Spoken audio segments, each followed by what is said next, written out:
starting day one today, but I've been going through the orientation videos. And before that, I was just listening to your audio recordings on your podcast and YouTube. Um, but I do have a fairly different background than I believe most pre-law students. I have a civil engineering degree, and I graduated over 10 years ago. I worked in that field for 10 years. So I'm wanting to get some insight as to how, if I should be approaching my preparation differently than others, or is it pretty much straightforward and continue with everything you have set up? That's a great question. Yeah, I can certainly understand how your situation might be different given your Yeah. background. Yeah. But in fact, you aren't that different from a lot of other students. There are plenty of students who've been out Okay. of school for a little while. There are plenty of students in the course with engineering or science or mathematical backgrounds. And I Okay. wouldn't let that background dictate how you do your prep. I would instead get into the prep and then through that process, see what you've got to do and just Okay. focus on that. So don't focus on how you're different from anyone else, real or perceived. Focus instead on just what actually do you need to do based on what you're encountering in the questions as you attempt them. Okay. Okay. So I've tried a few questions, but it was just before I was deciding as to if I was really going to commit to this. But and I do see I need to practice my I guess my timing, but just in general, I need to learn the whole process. Yeah, because I'm I'm yeah new to everything. I've thought about doing this for a long time, but I think this is finally the year. And I'm not taking it until November. And the reason I've decided to wait so long is because I do have commitments from there to November. So I think in total, I will be studying a good 6 months, but there's going to be other things that I think will be coming up. Sure, of course. And it's great that you have a long timeline, by the way.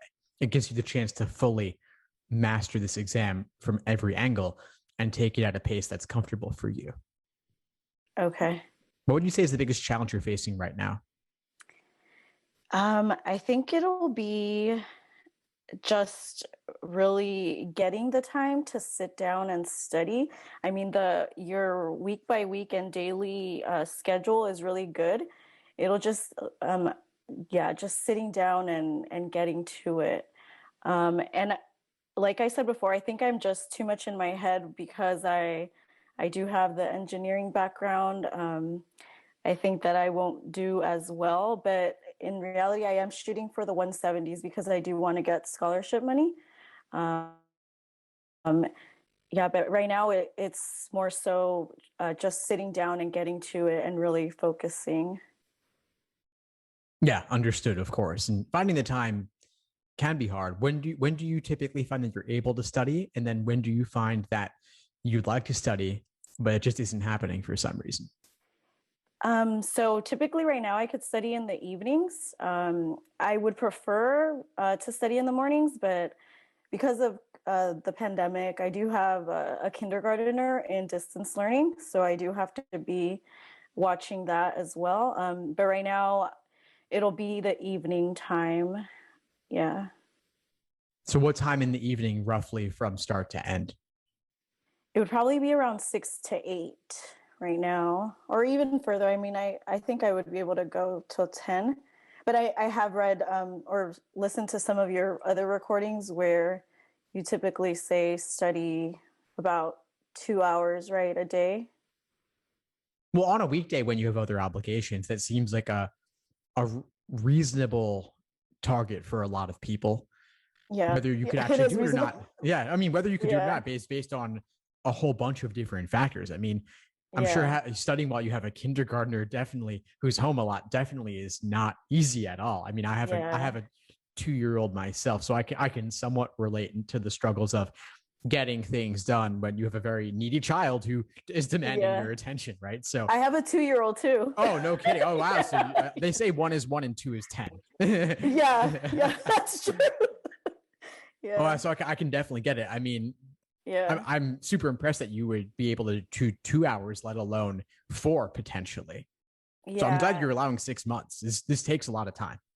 Yeah, that just because I was really I wanted to research a lot before I really decided to commit to doing it.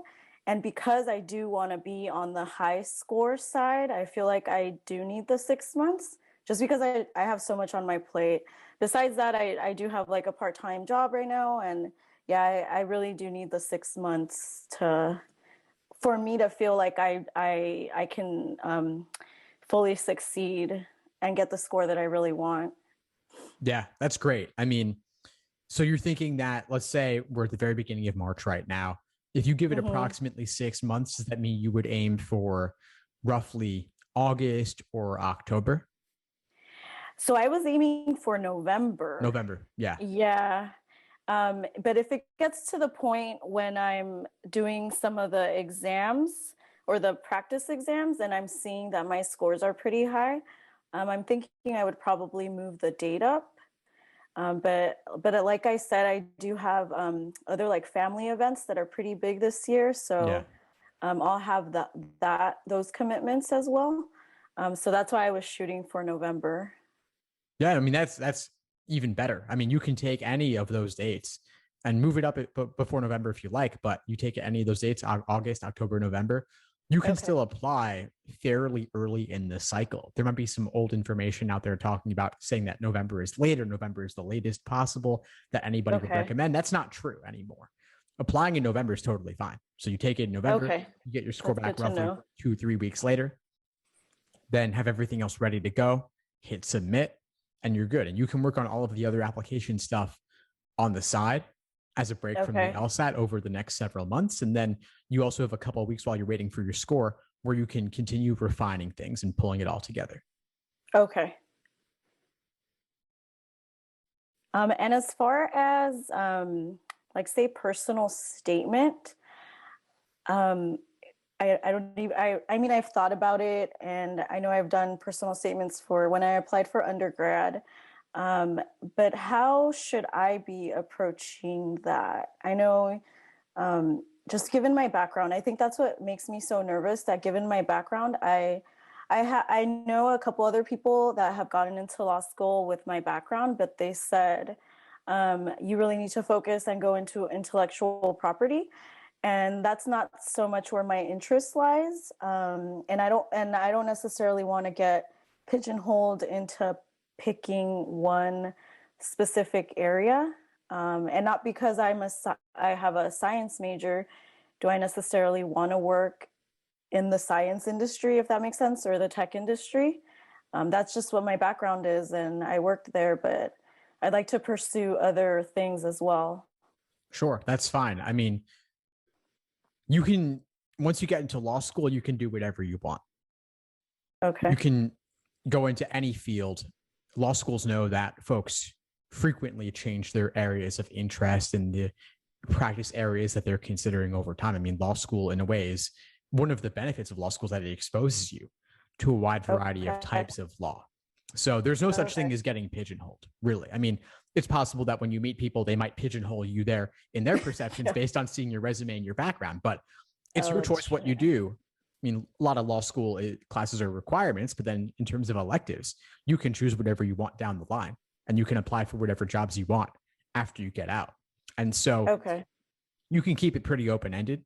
Or I could see a strategic argument for framing your background with the intellectual property and the science, because that is relatively more unique than your typical pre law political science major.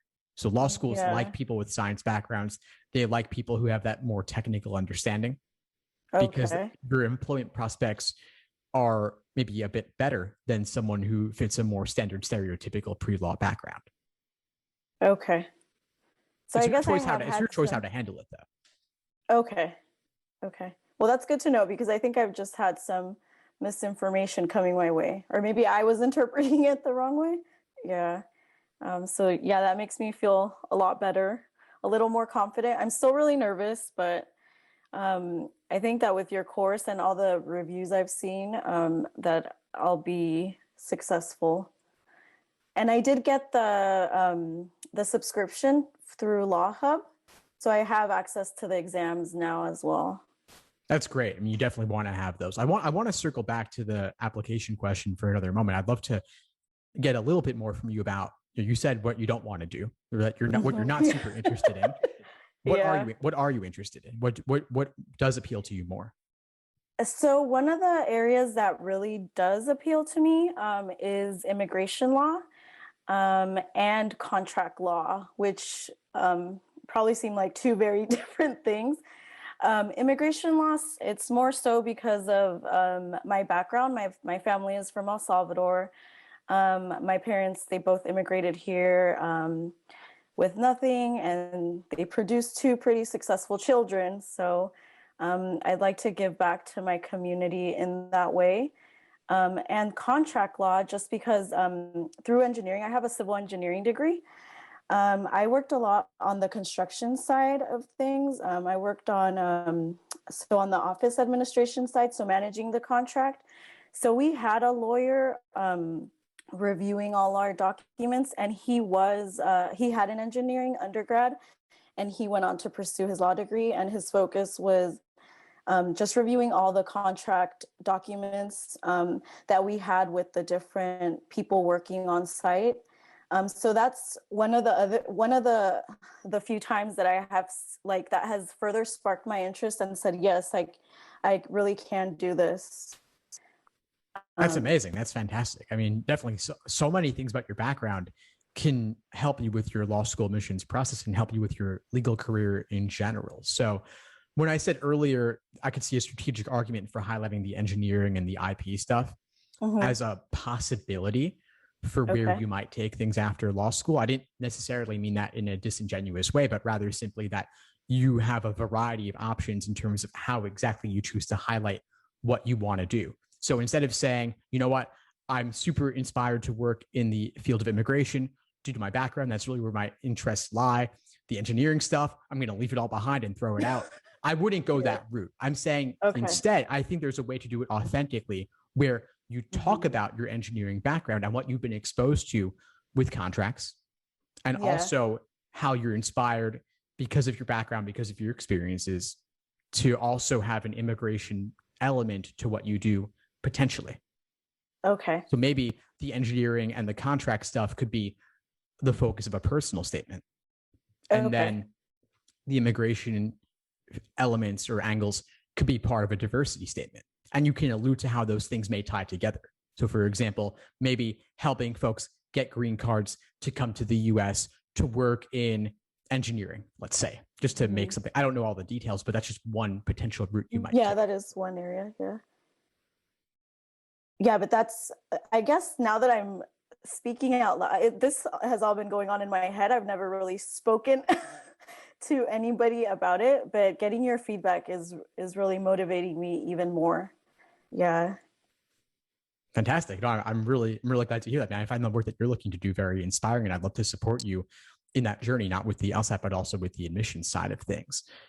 One thing we do in the course is we'll do application essay workshops. So you can submit drafts of your personal statement or diversity statement or any other documents you might want to submit for your application, submit them as drafts, and then we can workshop them in upcoming classes. And you can also get support even with the brainstorming stages as well. Okay. And how would I go about doing that? Is that part of like the subscription I have, or is that something separate that I need to look for? Or yeah, it's part of the course. I mean, if you need help finding it, let me know, and I can send you where to get that link to the form to just upload your drafts if you have drafts, and then I'll add it into I don't have drafts yet, but that's fine. That's fine. I just like to be super prepared. Of course, that's fine. Well, when you do have a draft, there's a place to upload it. In the meantime, if you're looking for support on the admissions part of the brainstorming, let me know. Which level of access do you currently have? I think I have the mid-level, premium. Yeah, premium. Oh, perfect. Yeah, so you have access to attend all the live classes on admissions. Okay, perfect. Okay. Thank you so much. Of course, Jessica. Any other questions for today? I think that's it. I don't know, not any questions right now. I'm sure once I get into like the actual work, I'll have a lot more just knowing myself, I'll have a lot more questions. Yeah, of course. Well, any questions you have, feel free to reach out. I'll definitely do whatever I can to point you in the right direction. Okay. Thank you so much. Of course. Have a good one.